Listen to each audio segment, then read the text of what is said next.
beginning. Hey, how you doing? How you doing, Glenn? I'm doing Yes, fantastic. sir. Easy peasy. First of All all, good. everybody, welcome to another episode of the Great Sweatpants Show. So glad to have you all here with us. If you have not already liked, subscribed, and shared, now's the time to do it because we are blowing up doing big things, trying to do this show on what it means to support Black men, Black health, and all the things that pertain to that. So we are here this morning. We're going to jump right into it, actually afternoon. We're here with Glenn D. Andrews. We're going to allow him to introduce himself. You already know who we are. Me, my girl April, and obviously my boy AD. And Glenn, we're just gonna throw it to you. Why don't you tell us what you do, and we're gonna go from there, brother. All right. My name is Glenn Andrews. I am a fitness and wellness professional. I am the general manager of fitness facilities. I'm also a health and wellness consultant. I am also a private and public trainer.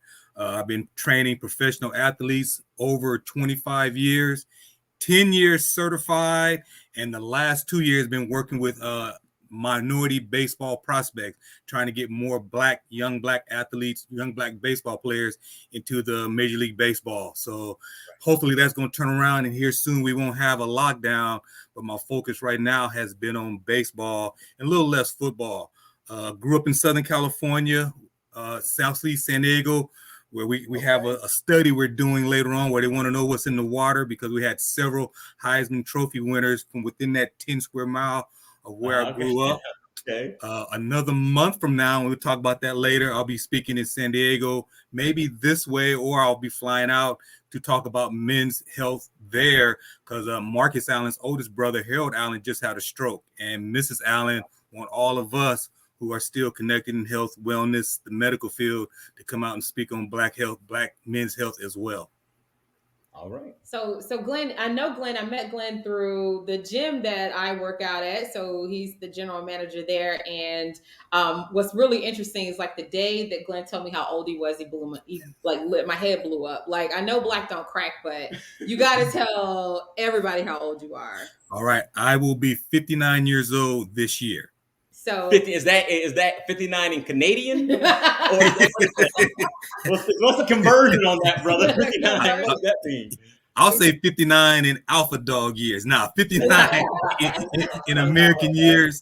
And actually too, the whole thing of being this age and with the list of things we hopefully will touch upon going into corporate America was a blessing and a curse, because that 7 years, 8 years that I let my health get out of sync was also a blessing once I got all my certifications, because I had been training athletes and doing programs for guys in the NFL and Major League Baseball while I was out of shape.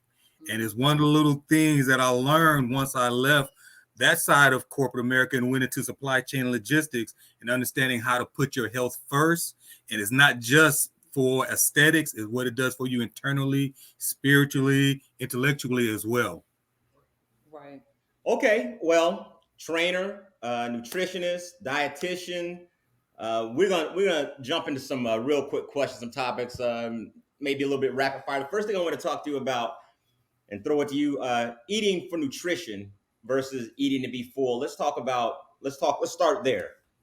It's two levels of it. One of them is eating for maintenance, eating for lifestyle. That's Okay. very easy. That's based on what the FDA and the National Health Institute recommends. And then there's eating for a particular goal, whether it's weight loss, weight gain. You want to do a Tough Mudder, a Spartan race, run a marathon. So there's performance eating as well. Both kind of intersect each other, because everything we do from a health standpoint is based on numbers, your heart rate, macros, blood pressure. So numbers is the key. The other part of it is not so much neck down, but neck up, your mindset. You have to be ready to do any of the things you want to do or pursue from a health and wellness standpoint. And here, the last 2 years, with everything that's going on with K-19, and we've talked about folks getting therapy in our community, that is key. I think now we need to start talking about having folks get therapy to get themselves healthy as well. It may take some counseling or speaking to a therapist before they take that jump, before they just walk into a gym and say, hey, I want to lose weight, because sometimes not having the right mindset, you want to achieve your goal. Okay, so you just said, what is K-19, by the way, for those who don't know? I don't want to say COVID-19 because sometimes it messes with demonetizing people. I got you. Yeah. Okay. Yeah. I thought that was like some special karate move or something, bro. Not talking with different groups, learning how to not mess up their monetization of the algorithm. Yes, I'll say K-19 or C-19. No problem. Right. But nutrition is the basis of nutrition is based on your macronutrients, and your macronutrients, there's the general, but then everything is specific to you as an individual, just like your fingerprint. Each one of us have unique macronutrient needs, and it's based off 100% proteins, fats, and carbohydrates. Then you get into sodium, potassium, and magnesium, and all the minerals and the branched chain amino acids. But everybody's nutritional needs is like a fingerprint, and it's unique to each individual. Okay. You had a question, AD? Mr. Andrews, what are some of the things that, as a professional, a health professional, what are some of the things that you focus on, in your day-to-day life? Like, what are some of the top things that you kind of consider, when you I think the first thing, taking care of your body. I think the first one is drinking water. Drinking water, number one, and what they say about the grocery store. The healthiest foods are on the perimeter and not on the inside of the grocery store. The third part is nutritional information. What we're taught in Nutrition 101, if the nutritional information has more than one word, we're dealing with something that's either man-made or chemically made that the body can't ordinarily, under normal circumstances, break down. And so you try to want to have your food just have one name. It's lettuce, it's steak, it's chicken.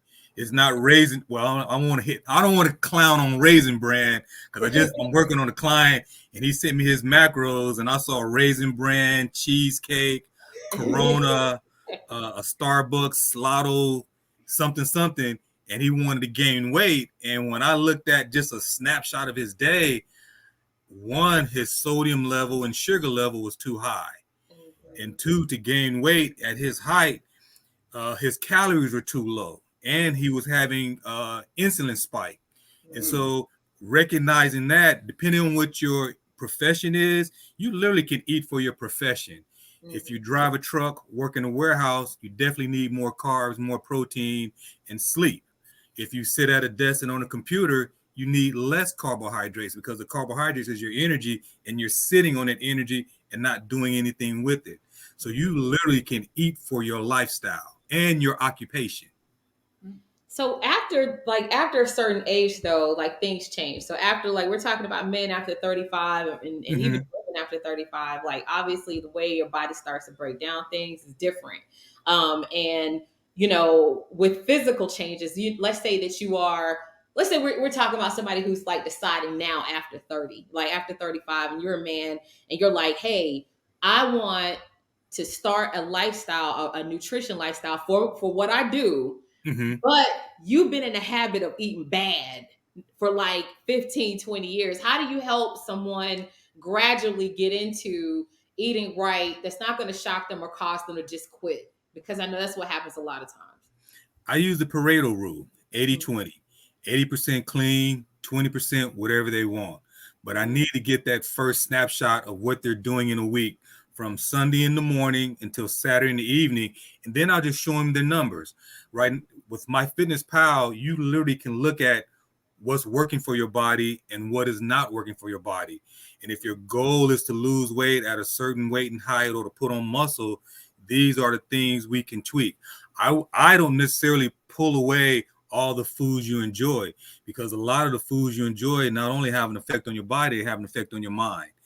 And I learned that through my transition, and as I was getting certified and going out and speaking on health and wellness, how much Coca-Cola, for example, that's a staple here in Georgia, but Coca-Cola it's kind of hard in your system. It's a lot of sugar.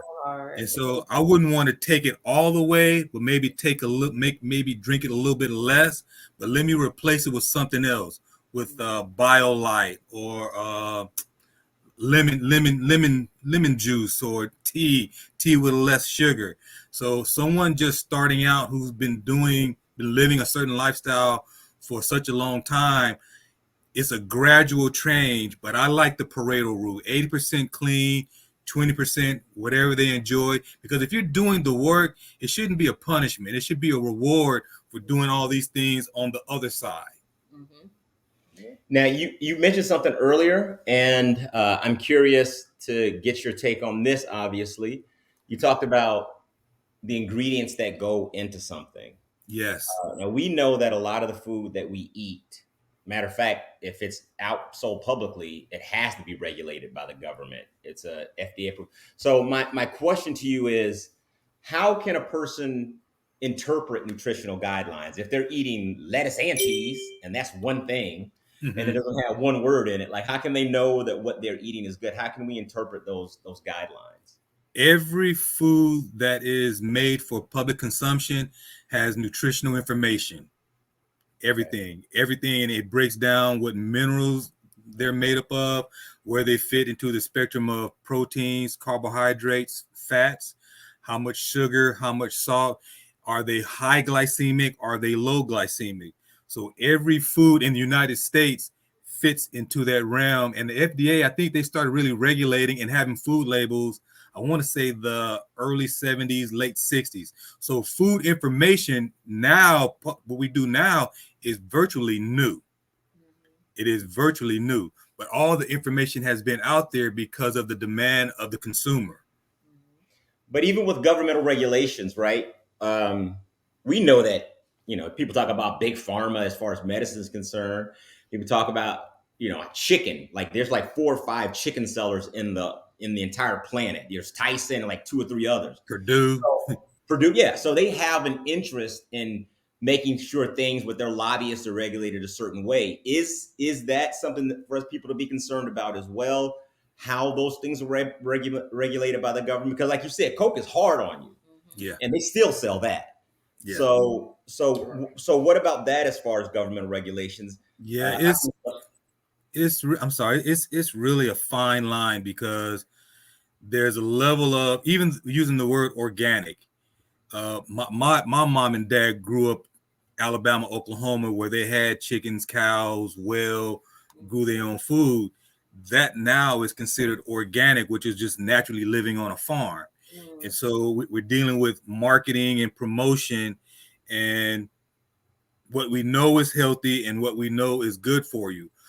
There's a level of protection that the FDA and these food producers have to do to maintain some safety, but we kind of don't know where that line gets too far, where you have chickens that are fed a certain way and giving veterinarian medicine so that they're healthy, but how much of that is passed on to us when we eat that food? And we don't know till cancer studies are done down the line. So I'm kind of on the fence about pharmaceuticals and the veterinarian participation in our health system. There's a need for it because of just the way things are right now. We can even add that to what they do to water. Water. Explain that. What? I don't know, but tell me what they do to water. Talk about that. From chlorine, from purification, that whole process. Because even my neighbor pointed out, because he used to live on a farm in North Carolina, and he just said to me one day, Glenn, do you notice the kind of metally smell that's coming from the water? And I did, but I didn't put 2 and 2 together. So I'm big on putting Brita filters on everything. The flip side of that, I'm sorry. What Brita filters do, what the water purification and the water company doing what they need to do with chlorine and making sure the water is clean once it leaves the system coming into your house. When you add the Brita filter, is the Brita filter removing something that protects you? Yeah, exactly. Right. And that makes a good point, because I was just thinking about that. Like, I remember growing up in my grandma's house, we used to drink water out the water hose, right? Yeah, we did too. Like, we couldn't come back inside. Like, don't come in for water. It's 99 degrees outside. You get the water hose, but then you could taste the chlorine, right? Like, you could taste Mine tasted like a water gun because it came out that hole and it was hot. You had to let it run for Let a it little run bit. Yeah. You make All some of that. cold water. that Like, hot water. yeah. And it's like to the point now, it's like if we knew what pure water tastes like, I don't even think we know what pure water We tastes don't like. know.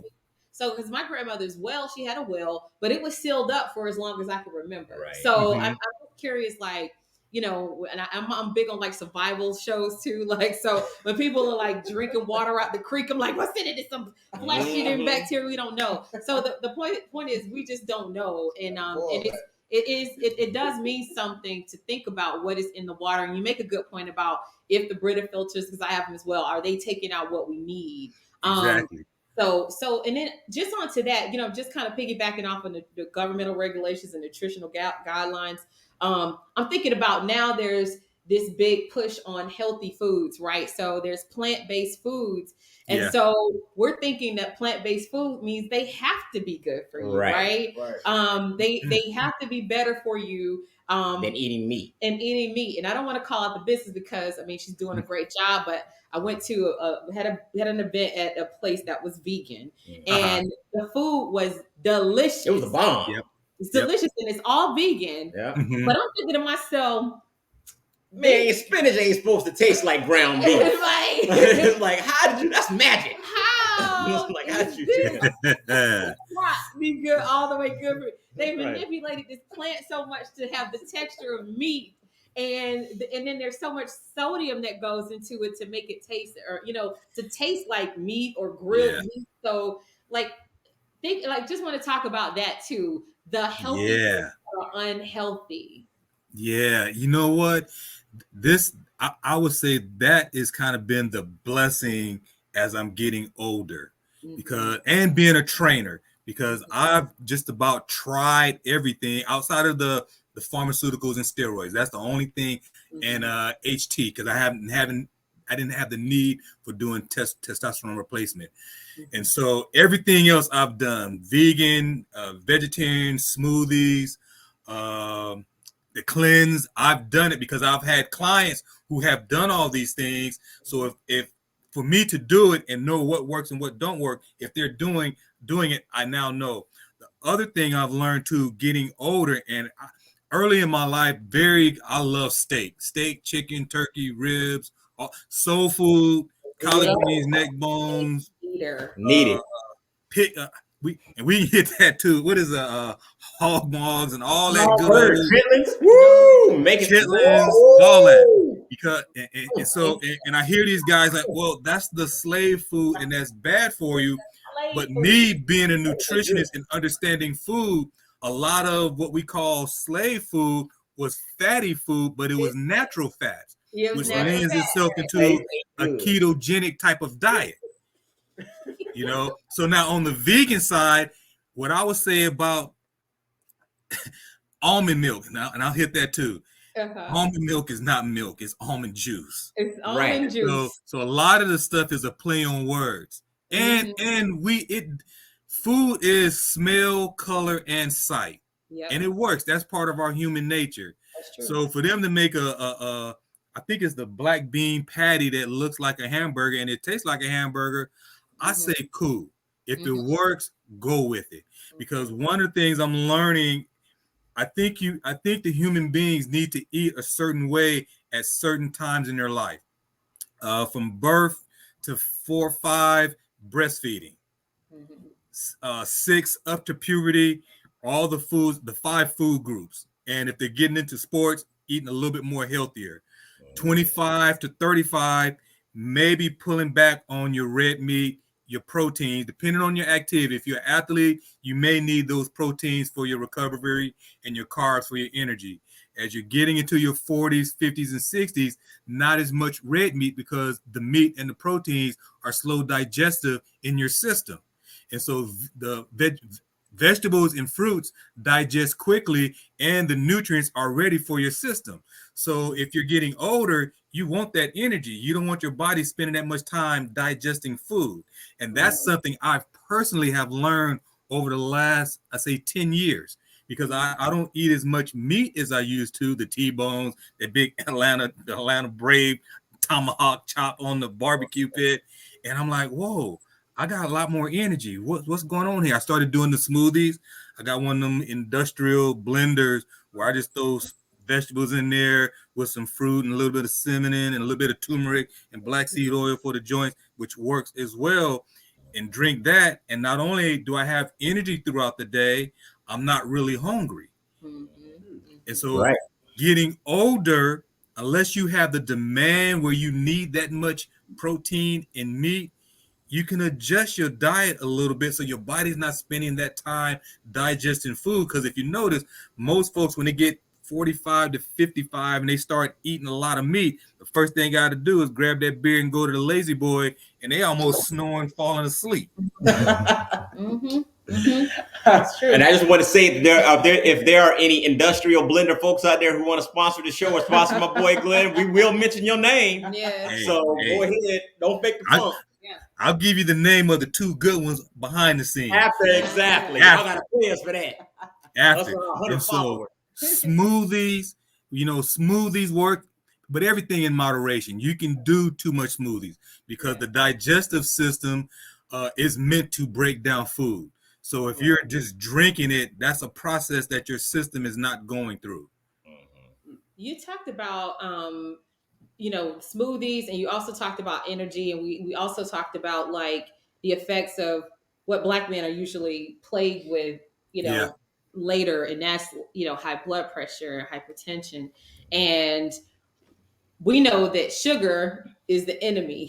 So when you're talking about smoothies and you're talking about what men can do, Black men can do to help either combat high blood pressure or hypertension, or things that we're doing inadvertently that could harm us. So I just want to talk about that as well. It is the nutrition. Is one part of it is nutrition. The other part of it is lack of activity. And then it's just stress. And that can be personal stress or professional stress. And I can speak to that because there was a 7-year window where I had professional stress. I was running a department for a big bank and working 10, 12 hours a day, had 2 babies, and they just brought food in to us as long as we were working.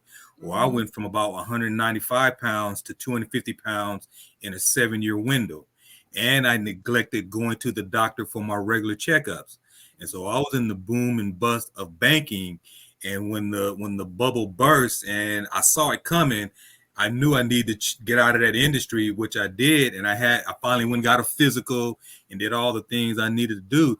And luckily I had a Black doctor who had been seeing me intermittently for those 7 years, who saw my whole family, basically, Dr. Ryan and Dr. Battle. And he said, Glenn, I'm going to put you on this. I was on high blood pressure medicine. I was on amlodipine, benzapril, and hydrothrozide, which is a diuretic. And because my systolic was too high. And I'm going to put you on these blood pressure medicines because I have to, because 99% of the individuals, if they drink water, exercise, and eat right, they won't do it. So as a doctor and my oath, I have to prescribe these medicines for you. And that was hit me like a bombshell, because I've been an athlete and athletic all my life. But that 7-year window when I focused on career and family, which I don't blame it on career, I don't blame it on family. It's just that we're just so much taught health and wellness is the aesthetic part, how the suits fit, how we look. It's more the internal part and what it does for you on just from a stress level and on a mental level. And men and women, particularly African-American men and women, we have to put our health number one and be selfish about that. Because if you put your health number one, you can give 100% to everybody else. But if you don't put your health number one, you don't have that to give to your job, your family, and whatever else is going on around you. So I became selfish about my health. And luckily, around the same time, my wife did too. She's a 2-time breast cancer survivor, doing fantastic. Wow. Yeah. Good for her. She's also a marathon runner, a hiker, and she's out hiking today. And a Rottweiler. She loves Rottweilers too, so she's out with her baby. And so us going through both of our physical challenges together and separately have a blueprint for what it is. It's not so much the job. Yeah, the job present stresses, but you just got to let that job know, I got to get out here and go for this walk. I got to get out here and go for this run. And then you add the nutrition part, you can start eating for your lifestyle. That's so okay. Mr. Andrews, tell us a little bit about Heroes and Kings, your program. Heroes and Kings, that actually started with it started really 1988 when I was getting ready to head to Morehouse and go to school. Southern California, late 80s, early 90s. You went to Morehouse when it was fun, like 88. Oh, y'all yeah. all the way. Y'all was crunk. I was going to school in Oklahoma in 91. Everybody was trying to come out to Atlanta to just to kick it. I was in the beginning of Freaknik. I put it to you like this: Freaknik and Wolf Camera was something else. Yes, Wolf Camera, because everybody had those big camcorders. Yeah, that's the beginning of vlogging. It was something else. And oddly enough, I was on my way to USC and got hurt playing football. And that was a blessing and a curse, because love football and baseball, two-sport athlete, love football, love baseball, got hurt, but good academically. So I had to pivot. I had to pivot and see, what am I gonna do with my life? Came out here for my cousin's wedding, and we took the tour, picked up the application, brought it back home, and a lot was going on in Southern California back then. We talking the gangs, the drugs, all of it. And I knew folks in that life, but I was an athlete and I got the pass. And they knew my dad because he was a coach as well. And so I saw what was going on. I said, what can I do for cats to have what I've had, the life I've had? I'm not special by any means of the imagination. I just saw the options, and I learned the difference between making sacrifices and making decisions. And I made the decision, I'm going to say no to that life, and I'm going to go get me an education. And I wasn't coming to Morehouse to get the job, to get more money. I knew early on, my mom was big on education. We had the Encyclopedia Britannica, big on books. I had already read Francis Cress Westley and Dr. W.B. Du Bois before I arrived at Morehouse. So I was already prepared for what Morehouse could do for me, And so once I arrived at Morehouse, I just saw the diversity. And it's what they say about an HBCU. You get to see what you don't see. We don't all think alike, but we're all going in the same direction. And it's a beautiful, beautiful thing. Because for me, out in California, I had been around the other folks and knew I could compete on any level. So going to Morehouse was a chance to get around brothers and Spellman and Clark and Mo Brown at the time, get around brothers and sisters where we all can compete with each other, and we're gonna make each of us better. Yep. Yep. I'm sorry, go ahead. And so that's what Heroes and Kings. So Heroes and Kings, it was an idea in 1988. What are the things you can call a man, period? And no matter how you break it down, it's still symbolically is going to be this. You can call me a hero, you can call me a king, you can call me a man, but you can't call me a boy. That's it. Not unless you want to get D's, or unless you are my boy. What up, boy? What up? What's up, boy? What's going? Like, that's it. Other than that, though. and that was it. And I said, okay. And so just before the pandemic, we doing all this fitness and wealth stuff and going to churches. We went to some boys camps. We went to the jails. We went to the prisons. Just speaking on health and wellness. We went to a school. We did a career day, which two things happened out of that. I did a career day with a good buddy, attorney Donald Pollard, who I'm training his son, and the Giants and the Padres are looking at him right now. So that's another story. Known that brother for 30 years. And but the kids like, well, do you guys have any merch? I didn't know what merch means. I was like, merch?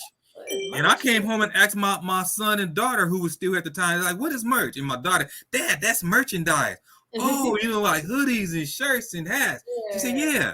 So my kids helped me start up the apparel store, the e-commerce store, and everything we do with Heroes and Kings is a story. Yeah. Everything we do is a story. About a year ago, I had a chance to meet Slim Thug, and that's what this shirt is about. He got that song called Church. I just used to listen to that all the time about you can't soar with the Eagles if you're hanging with the chickens. And that song just hit me. Yeah. You know?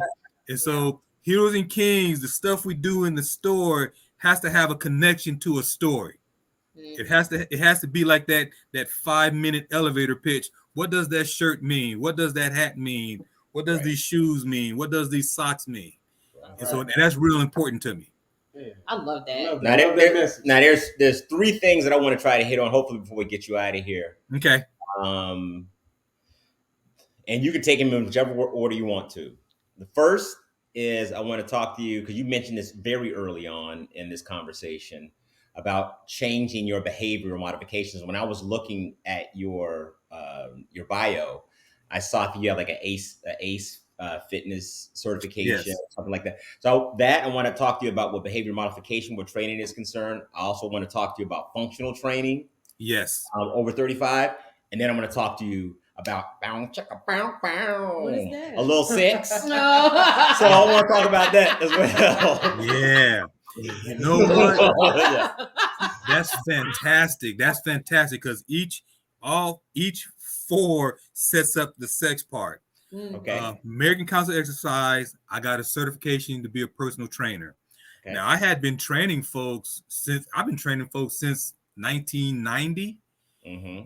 But it was based on what I knew about sports, baseball, football, and I used to ride bikes, not triathlons, but criteriums, racing road bikes and mountain bikes, and rollerblades too. I used to do long distance rollerblading and just racing rollerblades. That's another story.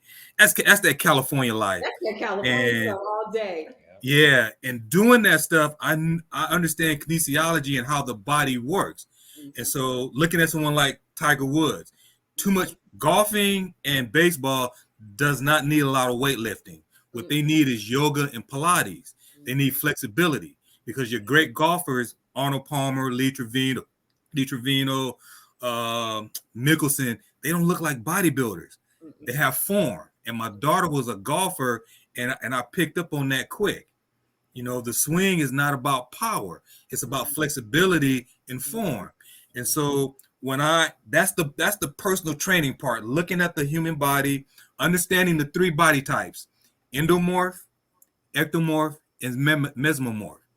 When you know that about yourself, and then you look at your goal, you know how you can train. You know how you can eat. That is the foundation of it. Okay. The behavior part. The behavior was a contradiction to the personal training. Because as a trainer, I'll do your program, tell you what to eat, walk you through your session. We're working through this goal based on what it is.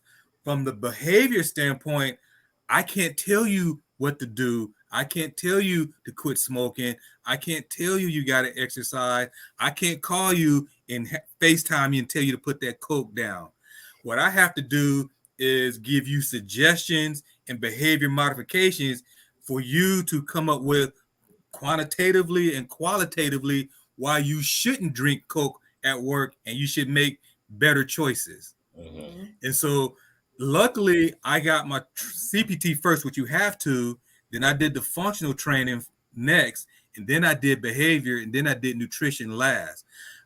I'm glad I did it that way because had I did behavior after CPT, it would have conflicted on the way I needed to train some of my clients, because there's some clients I need to push, there's some I need to pull, and then the ones I can't push and pull, it's really, I got to see where your head's at before we do anything.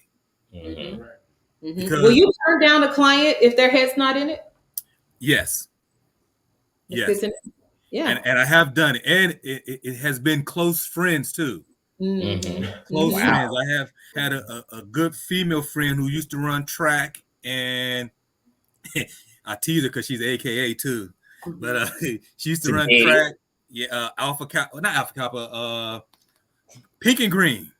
That's the Alpha Kappa Alpha. Yeah. And shouts out to my AKA friends. They ain't all bad. Sedity. she came to me, and I knew I'm noticing her, and she had put on about 10 to 15, and she said, "Hey, I want to lose this. I want to get back in shape. I got all these functions coming up. I got a wedding coming up," and I'm like, "Cool," but and just talking with her, the first thing she told me was, "I ain't giving up shrimp. I'm not giving up drinking wine." She started telling me all the things she's not going to do, and I'm like, "We I ain't hadn't gonna even train got, you." yeah, because we hadn't even started yet, and she's telling me all the no's. Right. It may not have been where I needed to pull shrimp away or wine away. Maybe just reduce it a little bit. But if she wasn't open to what she needed to do from the beginning, I can't help you. I get it. Totally I can't help you.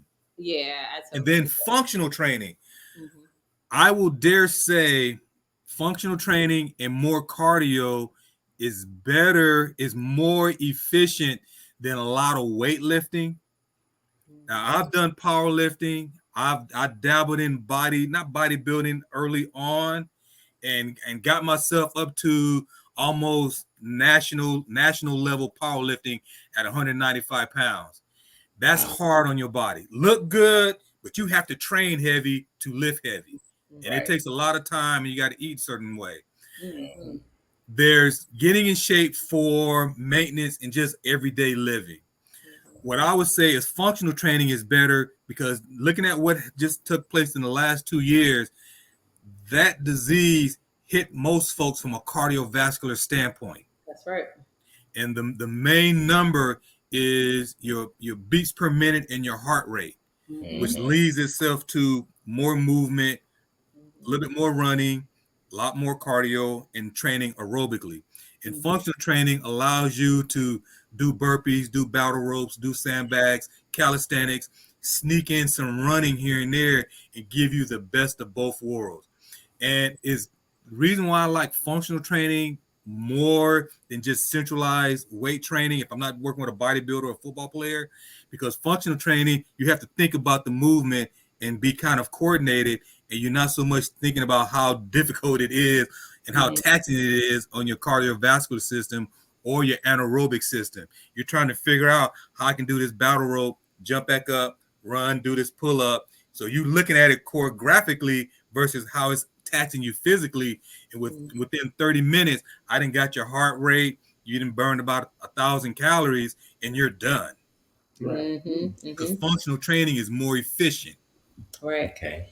Now, it's also important for the functional training, the nutrition, all of that has to be in perfect alignment, because we also know that sexually, after a certain age, things start to change. Yep. It's one of those taboo subjects. She's talking about men. It's one of those taboo things, right? Because we all know the facts. The fact is that women at 45 reach their sexual peak, right? And that's when we want it. You know what I mean? But a lot of times, that's when things are shots fired and missed. So all of it is connected. All of it is connected. The nutrition, the stress, meditation.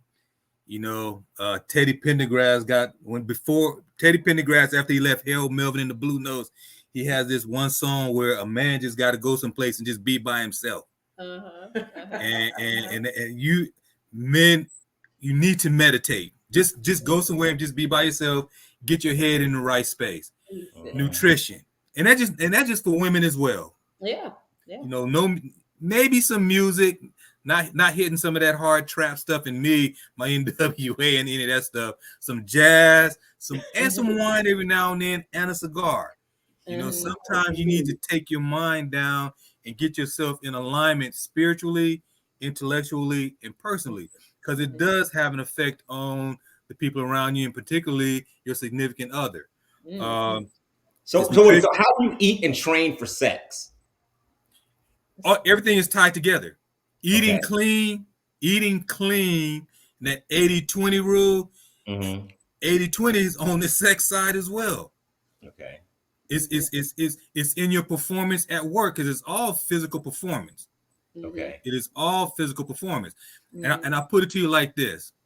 You have your ordinary vehicle outside of April's Tesla. You have your ordinary vehicle that goes to the gas station and get regular old octane gas, right? Right. I've built hot rods. Your NASCAR, your drag racing car, your Formula One, they need 110 octane. This is a high performance vehicle, so you need high performance fuel. It works the same way with sex. If you're eating good and you're eating clean, everything else falls into that alignment. Right. But so you're talking about these different things, and you've hit it on some of them more specifically. But are like, if you know, oh man, my wife, she's been gone for 2 weeks on vacation. When she come back, so like, how can you eat in preparation for that kind of stuff? Like, can you go? I mean, because all we know about you, I'm gonna tell some tales right now. Sorry, pops. When I was little, I didn't know what Yohimbe was, and so I know Yohimbe. I'm reading Yohimbe. I'm like, what is Yohimbe? And then when I found out what it was, now I'm not wanting to hug my mom. I'm like, man, get away from me. I don't know what y'all be doing. I don't know. Yohimbe? Tell them what Yohimbe is. Yohimbe is a natural extract that supposedly helps blood flow. Oh, okay. That's it. Basically, is like herbal Viagra. Supposed to be. Supposed to be. Oh, no, I didn't So, know. I will say this: foods, you have to watch out. Two things. One, dairy. You have to watch out for dairy. Okay. Why is that? Dairy has an effect of giving you cramps, leg cramps, back cramps, stomach cramps. Depending on how your body breaks down magnesium, potassium, and calcium, physical activity, when you see football players or athletes getting leg cramps after a lot of physical exertion, that means they've had either milk, cream, or some type of dairy in the morning or along the way. From the other side of it, energy-wise, you're thinking carbs, you're thinking smoothies, you're not thinking alcohol. You have to minimize the alcohol. Though a little wine or a little yak will get your mind in the right spot, it may take you down just a little bit too much. Right. So the middle range of that would be, which some guys ain't too crazy about it, is the berry daiquiris and the nice daiquiri drinks, because most of those have strawberries, berries, or some type of natural sugar or fruit in it. Okay. It's true. So, I ain't gonna say it's true, because I disagree and it all makes sense. Let me put it like that, because I'm just saying, like, dairy and a whole bunch of meat make your spunk funky. Oh, I would take your word for it. Make it work. I don't know. Your spunk I'm gonna take your word for it. So, yeah. Ryan's over here like, what? Yeah. So I'm just telling you, listen, it makes your spunk funky, man. Okay. Nobody wants no spunky spunk. Nobody wants no funky spunk. No, because the pineapples, like, all that stuff will come through. That's what I'm saying. Like, so if you do eat berries, and if you do eat fruits and stuff like that, pineapple juice. I'm on a heavy asparagus diet. That's what I'm doing. And that makes your spunk funky. Asparagus and onion. And garlic. Garlic. Yes, sir. This is savory. Yeah. Savory. So I would say it's like this. What is that perfume? I don't like that. Exactly. Carbs. I mean, it's your energy and fuel. Think of energy and fuel. Energy and fuel. Energy and fuel. Just like, if you're sitting in the office and it's around 4 or 5 o'clock, and you have something planned 7, 8, 9 o'clock, you literally start with putting fuel in your system, fuel and energy, and it's your carbs. That's your carbs, and that's fruit. That's fruit. Okay. That's the least. I mean, we know women have to prepare. It's the least you could do. And that ain't bad for you to sit there and eat some fruit, because we got to do a whole bunch of other stuff. Now, let me tell you. Now, let me just go on with that. I'm just what? I'm just saying. So, I'm just saying that's the least you could do. You made a really good point about stress, because I was reading somewhere that stress really has a lot to do with malfunction in the bedroom. A lot of men are overthinking sometimes. And if you're stressed out with work, you talked about corporate fatigue, that's real. Pandemic fatigue is real. So I noticed that I was reading a statistic that a lot of men are performing well post the pandemic because either they just, the whole thing, the whole like the stress of the whole pandemic really like took a lot out of it. And then people weren't eating well, and then people weren't exercising and moving. So, like he's saying, everything's connected. But getting back to the stress part, I wanted to just talk about that a little bit more about like what men can do. First of all, to acknowledge that they're even stressed out, because I don't think that some people know. I think that men have been told, be strong, be strong, be strong. Don't show any weakness. And I think that they compound things, and it's really hard to know how stress is affecting you. So how can you tell as a man if stress is impacting you that way? Man, wow. Everyone is stressed. That's number one. All of us are stressed in one way or another.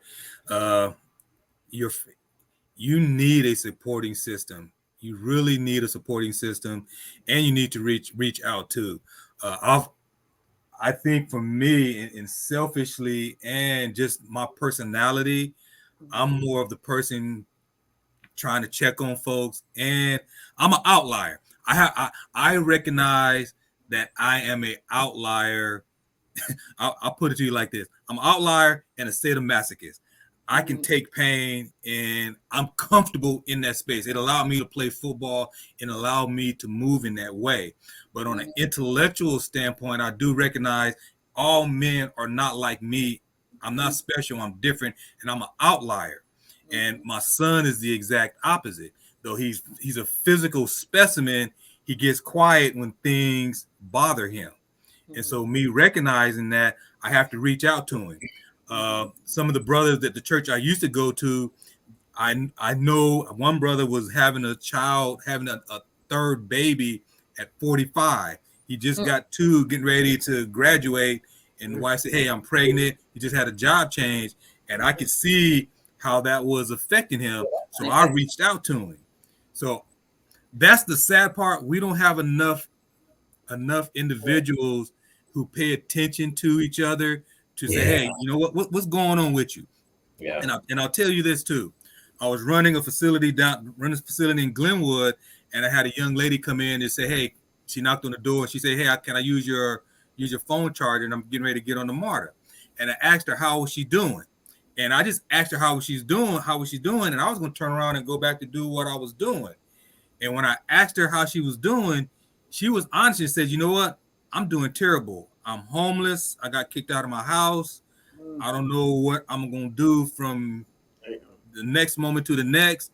And that hit me like a ton of bricks. And I'm like, whoa. But so within that moment, all of us in the gym, my trainers and me, we scrambled up some change. I called my wife because my wife is hooked up with some ladies, female shelters, and we were able to coordinate something with her. About 2 weeks later, another young lady come to the gym door and wanted to come in and use the restroom.